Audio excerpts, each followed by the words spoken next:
Bonsoir, vous êtes dans les coulisses de Bérénice, nous sommes à l'Alticiné dans le cadre du Human Tech Day. Bonsoir à tous, je suis en présence de Maxime Ducharme, qui est un spécialiste du cinéma d'animation. Alors il va tout nous dire sur le numérique 2D. Bonsoir Maxime. Eh ben bonsoir, puis merci. Alors tu vas nous expliquer exactement en quoi consiste le numérique 2D. Alors le numérique 2D, ça consiste tout simplement à, on va dire, un processus ou une manière de faire, c'est-à-dire une manière de faire des images qui bougent avec un ordinateur en fait. Voilà, tout simplement, ce sont des techniques qui, depuis que l'ordinateur est apparu, donc bien avant que je naisse, permettaient en fait tout simplement de scanner des images, donc des dessins, et ensuite de faire ce qu'on appelle du compositing.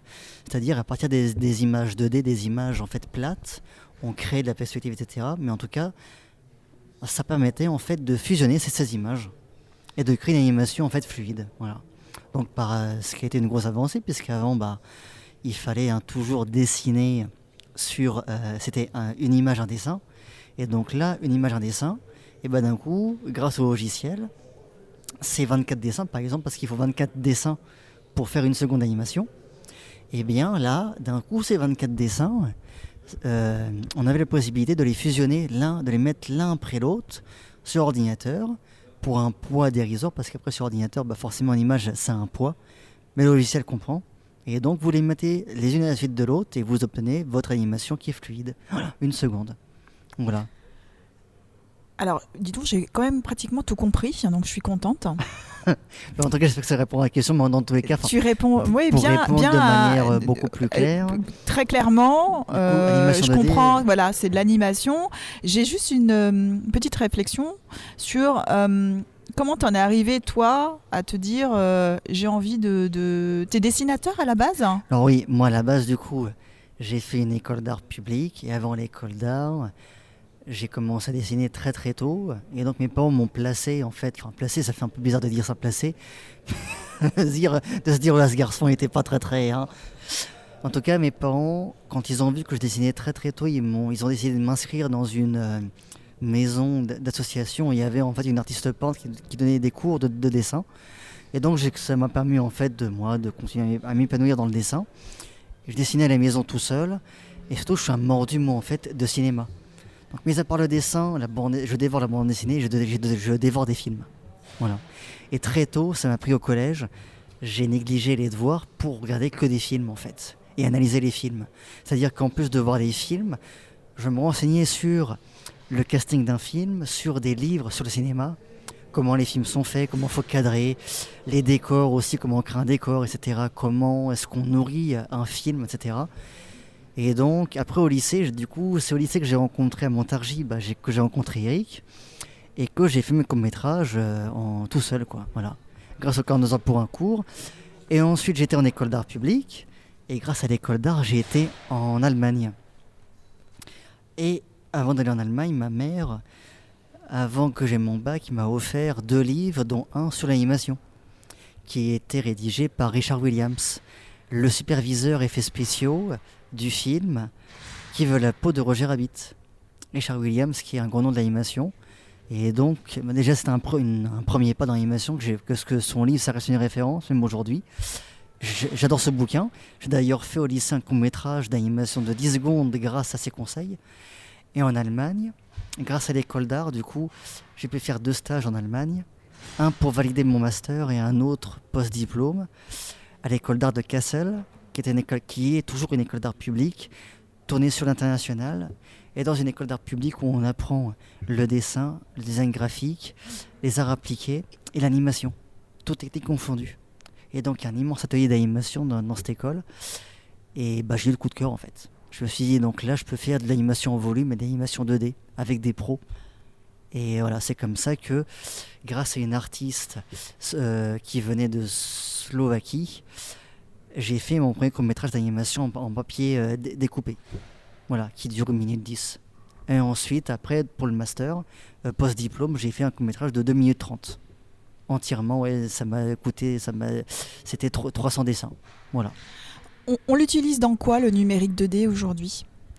Alors, principalement, ça reste l'audiovisuel, le cinéma, aussi pour la pub, le jeu vidéo et de plus en plus pour les applications mobiles, en fait. Applications mobiles à la fois des jeux qui sont déclinés en applications, mais sinon applications mobiles, en fait, animation 2D, ça va être par exemple on s'en rend pas compte, mais des transitions, en fait. Pour présenter une appli, il y aura le titre d'application, quand votre doigt après va cliquer sur tel truc, il va y avoir une petite animation. Pareil, c'est du 2D. Voilà, aussi. Là, on l'utilise aussi pour ça. C'est-à-dire, plutôt que de faire entièrement en 3D, le 2D, ça va être par exemple des formes géométriques, des losanges, des carrés, des triangles, qui vont d'un coup arriver sur votre écran quand vous cliquez sur quelque chose. Ou alors, quand vous cliquez, il va y avoir un petit effet comme une goutte d'eau, ou alors de l'eau, enfin des sillons dans l'eau qui vont s'animer, 1, 2, 3, 4, et là on va avoir des cercles, etc. Enfin, Est-ce qu'il y a un investissement personnel pour faire de la 2D? oui, oui, c'est. Oui, oui. Alors C'est- financier aussi peut-être? Alors, quand on apprend tout seul, oui, l'investissement il est énorme parce que du coup, vous devez apprendre déjà toutes les bases du dessin et ensuite toutes les bases pour l'animation 2D, c'est-à-dire comprendre comment les images elles fonctionnent en fait, tout simplement. Ce qu'on appelle des images clés, c'est-à-dire là aujourd'hui, bon, ce qui est triste à dire, c'est que ce qui vient en tête, c'est une main qui tient un téléphone. Ça va être une image clé. Le téléphone sera dans la main, et l'autre image clé, le téléphone sera à l'oreille, tenu par la main. Donc ça vous fait 2 images clés. Entre ces 2 images, il faut dessiner le mouvement du bras de la main, aussi du téléphone. Du coup, ce qui implique du volume et de la perspective et de l'ombre. Enfin voilà. Donc là, il faut comprendre en fait comment est-ce qu'on anime ça. Comment est-ce qu'entre ces 2 images, on se dit de quelle manière je vais pouvoir retranscrire et dessiner un mouvement qui va être cohérent et fluide. Voilà. Et après, en termes financiers, oui, en termes financiers, c'est assez énorme parce que du coup, il faut payer des personnes, on va dire dans une journée de boulot classique, en audiovisuel, on va dire pour 8 heures de boulot, il faut quand même payer la personne qui va faire ça tout le long d'un film et tout le long du processus de tournage du film. On n'a qu'à dire, en moyenne, je crois que c'est 5 mois. Ça va être 5 mois en 35 heures. Ça, c'est Donc le, ça, c'est c'est énorme. le, c'est le, je dirais le coût d'une intervention de quelqu'un qui fait du 2D. C'est ce que tu es en train de me dire? Euh, non, là ce que je suis en train de parler, c'est par rapport à l'investissement financier et surtout personnel dans le cinéma aujourd'hui pour faire un film. Même si c'est très long, il y a quand même des films qui durent 9 ans en production, et bref. On va dire que un film d'animation, ça met 2 ans à se faire, dont 1 an c'est que du tournage et du montage. Mais du coup, il faut faire tous les dessins. Et donc sur 1 an, il y a peut-être 8 mois de dessin, quoi. 8 mois de dessin en 35 heures. Donc après, investissement, je ne connais pas trop, mais si c'est payé au SMIC, plus après les avantages ou pas qu'il y a avec, plus les assurances, bon, ça fait un investissement financier assez énorme. Ouais. Est-ce que il y a de la demande? Il y a beaucoup de demandes maintenant pour la pub et pour la communication. Ça se démocratise beaucoup. Et il y a une forte demande maintenant pour les plateformes en série. Depuis que le confinement a empêché les gens d'aller en salle, la demande en série, elle explose. Et donc on produit plus d'animations pour de la série télévisée et de plateformes plutôt que de films d'animation. La différence avec le 3D? La différence avec le 3D, c'est que la 2D, même si ça implique de connaître le volume de la 3D, ça reste en fait une surface plate.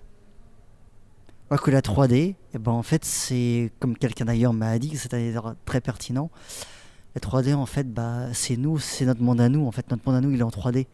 Donc la 3D, en fait, voilà, c'est du coup beaucoup plus gourmand en ressources parce que là, il faut gérer tout de suite tout ce qui est lumière, en fait, et volume. C'est que du volume. Mais que du volume. Enfin, c'est très grossier ce que je dis quand même. Mais par rapport à la 2D, c'est qu'il y a tous les principes de la 2D qui sont, on va dire, de manière, alors pas exagérée, mais c'est dans un cadre en fait 3D. Donc il y a tout le principe de 2D, mais entièrement en volume. Il faut penser entièrement en volume, et la 3D c'est beaucoup plus conséquent parce que par rapport à la 2D, on peut se permettre de faire ce qu'on appelle du concept. En 2D, pareil, on reste sur de la feuille, on reste ou alors en peinture numérique. La 3D, ça implique que dès qu'on commence à modéliser un volume, faut savoir ce qu'on fait parce que sinon, c'est très gourmand. Et en termes de temps et d'argent, c'est chronophage et on risque de dépenser trop d'argent et trop de temps pour quelque chose qu'on ne va pas retenir parce que dès le départ, on l'a mal fait en fait. Donc, oui, pour moi, quand je dis pour moi, par rapport aussi à ce que j'ai appris avec d'autres professionnels, d'autres personnes qui travaillent avec ça, c'est que la 3D implique tout de suite beaucoup plus de technique en fait et de ressources.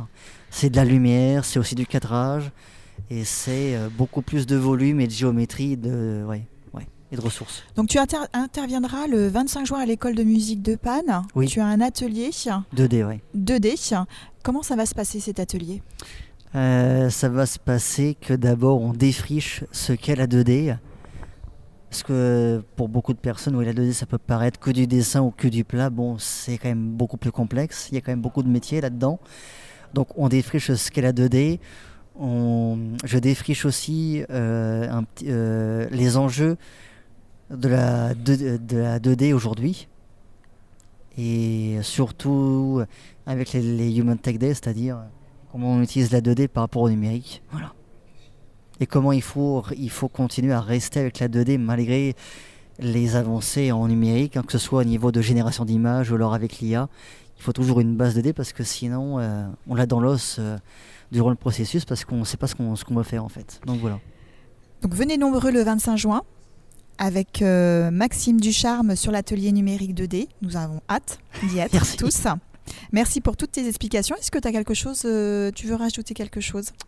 Je rajouterais que c'est vraiment génial, cette première intervention, de faire ça dans un cinéma. Voilà. Parce que le cinéma, c'est quand même notre passion qui nous réunit tous là.